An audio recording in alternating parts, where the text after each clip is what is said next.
so bad right now at MSNBC that Rashida Jones, who is the president of the network, is allegedly looking to quit. It's funny how, people want to spend more time with their family just as things start to go really south. I mean, the ratings crash, right? And all of a sudden, Rashida is like, oh no, maybe I don't do this anymore.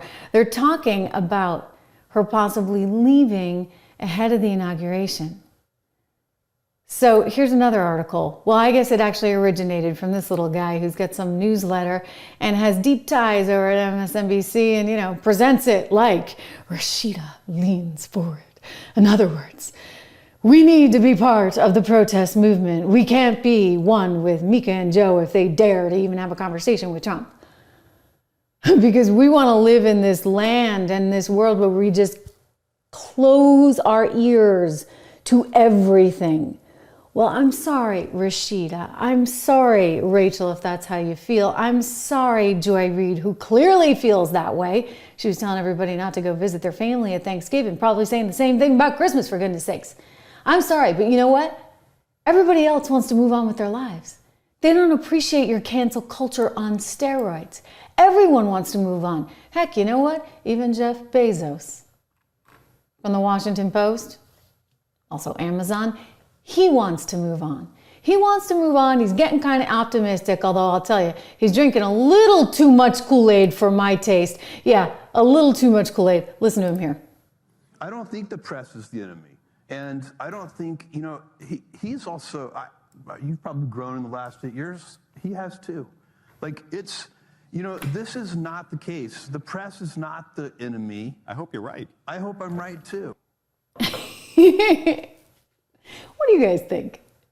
I think Bezos is a little bit naive. And you know how I know he's a little bit naive? Because you know what? I've worked in the press for a long time. I've worked 20 some odd years in mainstream media.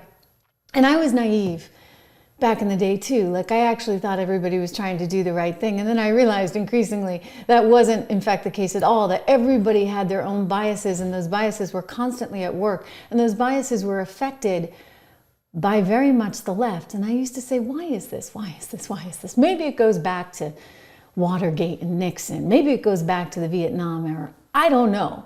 But I've always been astonished by the crazy liberal zealots that you see in the mainstream media. And believe, I've worked at CBS Evening News, I've worked at NBC Nightly News, I've worked at The Today Show, I've worked at CNBC, I've worked at Fox, I've worked everywhere, okay? Fox was probably the best of the bunch. This is a whole other story though, because here, I don't have anybody telling me what I can or cannot say. I don't have anybody reading my scripts. In fact, there are no scripts. This is all ad-libbed. How do you like that? I mean, I know what sound bites I want to play, but this is all happening in the moment, live. It's kind of cool. Anyway, I know that Jeff Bezos is completely naive and way too optimistic about the media, not just because I've worked in the media, but because we've had to listen to them for the last 4 years. Of course, Trump is a Nazi time again. Let's deal with Hitler, okay? I don't think it's hyperbolic to say that. I mean, that is Mussolini, Hitler-like language. Trump's affinity for Hitler was always covered under an umbrella of his stupidity. Echoing Hitler's words. Listen to this. Well, Hitler was duly elected. That's right. Echoing the hateful rhetoric of Adolf Hitler. It echoes Hitler. That's the kind of language Hitler used in Mein Kampf. About vermin and Hitler and Mussolini. That's a horrifying clip. That's a fascist clip. Just going full on Hitler. From Hitler's Germany. We just need to say, for the record, that the term vermin was really effectively used by Adolf Hitler. Echo dictators like Hitler. With language evoking authoritarian figures. I think I've heard enough. You get the picture, right? So I think we can be in agreement that Jeff Bezos is a little too idealistic to think that somehow the media might actually want to be honest in some way, shape, or form. No, the media has their agenda. And I think that's what you're seeing. For example, with Rashida Jones saying, okay, she's going to go bye-bye. I mean, some of it has to do with just pure ratings. And if they're going to spin this thing off, they actually need an adult in charge, not just somebody who's going to allow the inmates to run the asylum.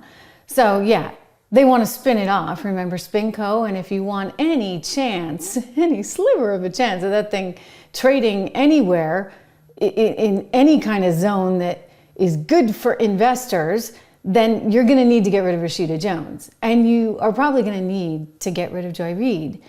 And I don't know, Rachel Maddow, maybe she'll come to see the light. I have a feeling she's an opportunist too.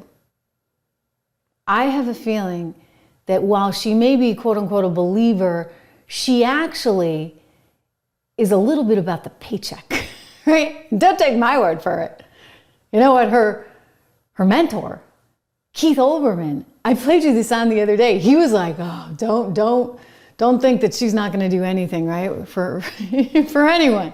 In other words, she just re-signed a $25 million deal. She took a little bit of a haircut, but gosh darn it, it's one show a week. One show a week, 25 mil.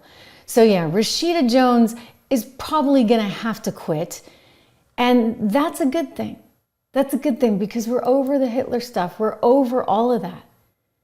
It's just nauseating.